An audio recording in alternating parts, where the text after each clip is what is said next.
pa yung minamaliin niya. Siya yung gumigit na, wala siya sa lugar. Iniiwasan ko na nga eh. Yung Ford Explorer na may plate number po na NCG 462. Sir, hindi ako nagkakamali. Hindi maaari. Akin na yung lisensya mo. Ako, nasa lugar ako. Akin na yung lisensya mo. Umiiwas na ako sa inyo. Akin na! Kaya mo, galit na galit. Titignan ko lisensya mo. Nakadrugs ka pa. May mga sakay ako doon. Kahit videohan mo ako dyan, ikaw ang wala sa linya. Papatayin mo pamilya ko. Akin na lisensya mo. Binitgit mo kami, hindi mo nakikita yon. Ano kinikita? Pinatay mo kami. Ikaw wala sa linya. Ako wala sa linya, gag. Ay, Iiwas na ako sa iyo. akin na lisensya mo. Akin na lisensya mo. Nanginginig na ako sa'yo. Akin na. Hintayin na lang natin. Actually, na-locate po natin yung registered owner po ng Ford Explorer, pero ito po mangging magpa-on air. Okay, pero just to be fair about it, hindi porke siya yung registered owner, siya na yung naka-enkwentro, ha? Kasi hindi natin nalaman kung ano yung pangalan ng taong naka-enkwentro mo. Nakuha ba yung pangalan ng taong yun? Hindi po, sir. Hindi nalaman. Okay, any rate, Julius, pwede mo bang ikwento sa amin yung punot dulo? Kasi of course, yung mapapanood mo sa video, parang may incidenting nangyari. Opo, sir. Bago mangyari yung paninita sa'yo o panghihingi ng lisensya mo ng taong yon. Apo, ganito po yun, sir. Bali, magkakasabay po kami, southbound po, galing po kasi kaming Pasig. Ngayon po, nasa outer lane siya, ako naman dito sa pangalawang linya. Teka, saan kayo galing? Galing Pasig po. Anong kalsada yun? Kung alam mo yung pangalan ng kalsada, anong kalsada yun? EDSA ba yun? C5. C5 Taguig. C5 sa Taguig. Opo. Papunta kayong Pasig, galing kayong Pasig. Galing pong Pasig. Ngayon po, nakasabay ko siya. Ngayon po, parang may truck na nakapark doon sa unahan. Nakalampas na po ako sa kanya. And napansin ko po si sir na para pumapasok. Nilugaran ko pa siya. Ngayon mamaya, umabol sa akin, hinarang ako kasi ginitgit ko daw siya. Naglabas siya ng ID, kinakaway sa amin. Huminto daw ako at pulis siya. Pero yung bang ID niya, na-confirm mo na ID police nga? Hindi po. Kasi, ID isang police? Hindi po. Anong ID yung nakita mo? Mayroon lang siyang kinakaway sa bintana, sir. Hinto ka, pulis ako. So, na-confirm naman nila Odette kanina off-air na yung registered owner na si Fernando Cabuhat Jr., siya rin yung naka-enkwentro mo. Okay.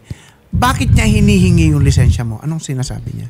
Kasi po, ipinaglalaban po niya, ginitgit ko daw siya. Kung tutusin po, ako nga po yung nagitgit sa... bakit niya hinihingi lisensya mo? Hindi ko po alam sa kanya. Ka ba niya o kaya niya kukunin lisensya mo dahil yun ay parang titikita niya, itatago niya lisensya mo, bibigyan ka ng resibo. Anong balak niya? Yan po, hindi ko po alam, sir. Basta okay. Po.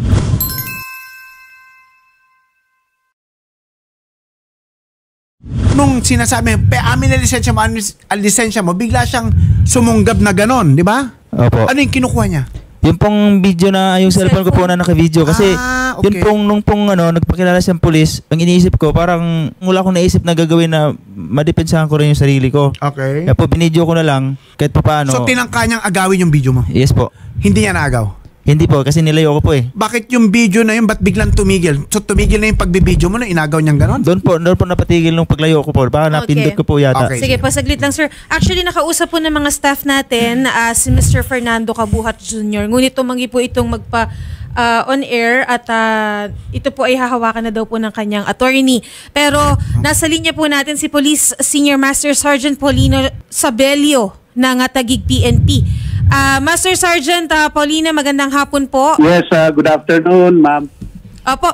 Sarge, baka pwede po nating ibigay lahat po ng detalye o ikwento kung ano po ang nangyari dito po sa enkwentro po nila Sir Julius Barcena at ito nga pong si Mr. Fernando Cabuhat Jr., sir. Okay, yes, ma'am. As far as the investigation Taguig is concerned, ma'am, ito po ang nangyari noong November 24, 11:30 ng umaga.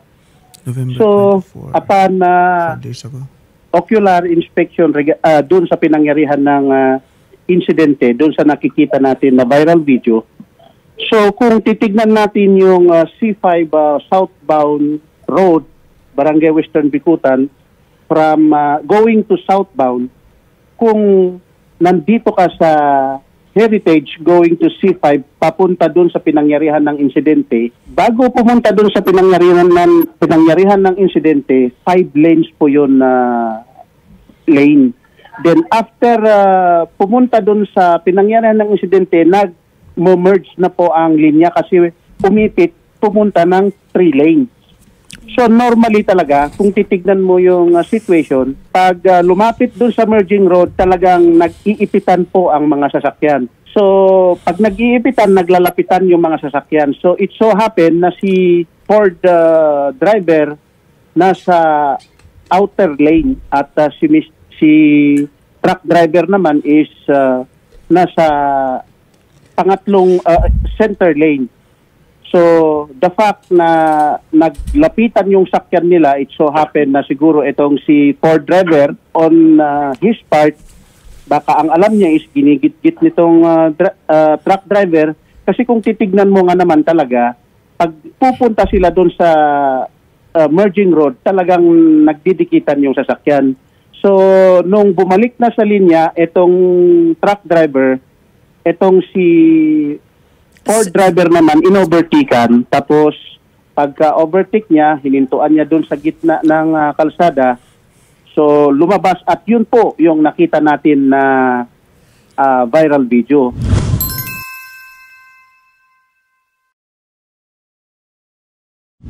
Confirm po ba na siya po ay police, sir? Based po sa investigation namin, ma'am, hindi po. Siya po ay purely businessman. Businessman. Okay. And nagpaliwanag po ba siya, kaugnay po sa kanyang panig, sir, kung ano po ang nangyari? Or nagpunta po ba sa inyong tanggapan, sir?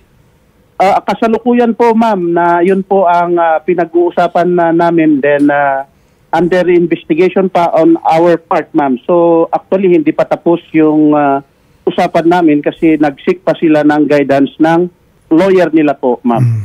Nag-formal complaint ka na ba? Opo, sir. Sige, puso mo na lang yun ha. Sasama ka ng reporters namin, no? Okay po. Reminders po sa ating mga motorista, no? Anong pa man ang mangyari, magkagit-git, wala pa rin kayong karapatan ilagay ang batas sa inyong mga kamay. In fact, meron akong driver na ganyan, magit-git lang ng konti, nakikipag-away na. Pinagsabihan ko kasi hindi mo rin masasabi kung sino yung makakatapat mo eh. Di ba, naalala ko isang road rage na mayaman siya, nakasalubong sakyan sa init ng ulo, binaril yung boyfriend at girlfriend. Nagdusa sa kulungan. So mag-ingat po tayo sa mga road rage na ganyan.